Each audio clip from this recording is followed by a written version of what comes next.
നമസ്കാരം, നാട്ടുരാജ്യ ന്യൂസിലേക്ക് സ്വാഗതം. തൊടുപുഴ സരസ്വതി വിദ്യാനികേതൻ സ്കൂൾ പ്രവേശനോത്സവം തീർത്തും കേരളം ലഹരി വിമുക്ത നാടാവണം എന്ന ഒരു വർഷത്തെ പ്രതിജ്ഞ എടുത്തുകൊണ്ടുള്ള ലഹരിമുക്ത ക്യാമ്പയിനിൽ നടത്തിയ ഫ്ലാഷ് മോക്ക് ലഹരിമുക്ത സന്ദേശത്തിന്റെ ദൂഷ്യങ്ങളും പരിണിത ഫലങ്ങളും ഉൾക്കൊള്ളിച്ചുകൊണ്ടുള്ള ഈ നൃത്താവിഷ്കാരം ഭാവി തലമുറകൾക്ക് വിലപ്പെട്ട സന്ദേശമാണ് നൽകിയത്.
ക്യാമ്പയിന്റെ ഔപചാരികമായ ഉദ്ഘാടനം മുനിസിപ്പൽ ചെയർമാൻ കെ ദീപക് നിർവഹിച്ചു. School manager professor P G Haridas അധ്യക്ഷത വഹിച്ച യോഗത്തിൽ principal Shri V N Suresh സ്വാഗതവും ആശംസിച്ചു.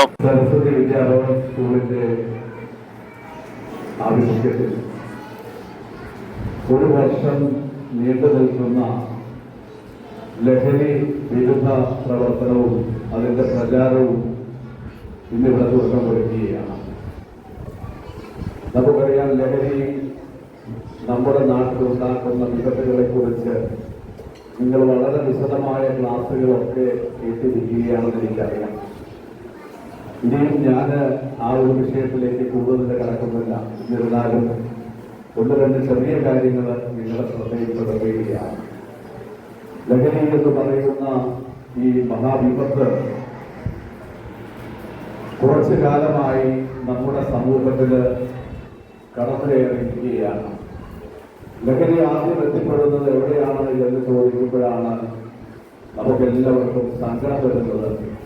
നമ്മുടെ സ്കൂള് കോളേജ് കുട്ടികളിലാണ് ലഹരി ഇന്ന് ഏറ്റവും അധികം ഉപയോഗിക്കുന്നതും അതിന്റെ വിൽപ്പന നടത്തുന്നതും ഒക്കെ നമ്മുടെ കുട്ടികളെ ഉപയോഗിച്ചാണ് നടക്കുന്നത്. ഫേസ്ബുക്കിലും അതുപോലെ മറ്റ് പത്രമാധ്യമങ്ങളിലും ഒക്കെ ലഹരി കച്ചവടം നടത്തുന്നു, ലഹരി കൈമാറുന്നു. ആ പിടിക്കുന്നവരിലൊക്കെ പിടിക്കപ്പെടുന്നവര് പലരും ചെറു കുട്ടികളാണ്. 18 വയസ്സ് പ്രായപൂർത്തി പോലും ആകാത്ത കുട്ടികളാണ് പലപ്പോഴും ഈ ലഹരി കൈമാറ്റവുമായി പിടിക്കപ്പെടുന്നത്. അതുപോലെ പിടിക്കുന്നു. ഇവരൊക്കെ ഇതിന്റെ മുമ്പിൽ ഇറങ്ങി ജീവൻ പണയം വെച്ച് ഈ ലഹരി വേട്ടയ്ക്ക് വേണ്ടി നടക്കുന്ന ഉദ്യോഗസ്ഥരാണ്. അതുപോലെ നമ്മുടെ പോലീസ് ഉദ്യോഗസ്ഥരുണ്ട്.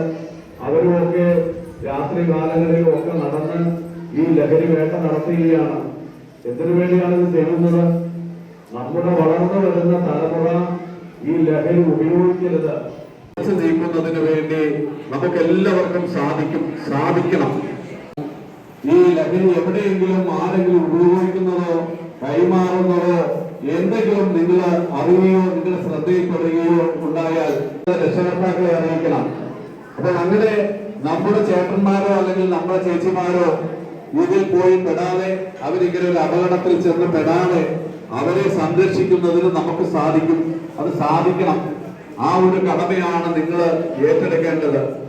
ഒരു സംഭവം നമുക്ക് കേൾക്കാനോ കാണാനോ സാധിക്കില്ല. ഉണ്ടാവില്ല എന്ന് എനിക്ക് നല്ല ഉറപ്പാണ്. കാരണം സ്കൂൾ മാനേജ്മെന്റും സ്കൂളിന്റെ പ്രവർത്തനവും ഒക്കെ അധ്യാപകരും രക്ഷിതാക്കളും ഒക്കെ അത്രമാത്രം സിസ്റ്റമാറ്റിക്കായിട്ട് വളരെ ചിട്ടയോടുകൂടി ഇവിടെ കുട്ടികളെ പഠിപ്പിക്കുന്നതും കുട്ടികൾക്ക് വേണ്ട ഉപദേശങ്ങൾ നൽകുന്നതും കുട്ടികളിലെ ദേശസ്നേഹം വളർത്തുന്നതിലും ഒക്കെ സരസ്വതി വിദ്യാഭവൻ സ്കൂള് നടത്തുന്ന ആ ഒരു പ്രവർത്തനം എന്ന് പറയുന്നത് അങ്ങേയറ്റം പ്രശംസനീയമാണ് എന്ന് ഈ അവസരത്തിൽ ഞാൻ പറയാൻ ആഗ്രഹിക്കുകയാണ്.